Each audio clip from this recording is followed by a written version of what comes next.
రక్షకుని జన్మస్థలమా యూదయ బెత్లెహేమా, రక్షకుని జన్మస్థలమా యూదయ బెత్లెహేమా. ఆరాధనలకు ఆరంభమా, హృదయార్పణలకు నివాసమా, ఆరాధనలకు ఆరంభమా, హృదయార్పణలకు నివాసమా.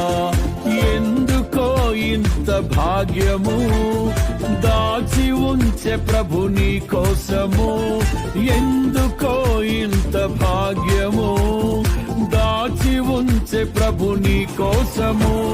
స్తుతియు మహిమ ప్రభావము ఎల్లవేళల ప్రభుకే చెందును, స్తుతియు మహిమ ప్రభావము ఎల్లవేళల ప్రభుకే చెందును. రక్షకుని జన్మస్థలమా యూదయ బెత్లెహేమా, రక్షకుని జన్మస్థలమా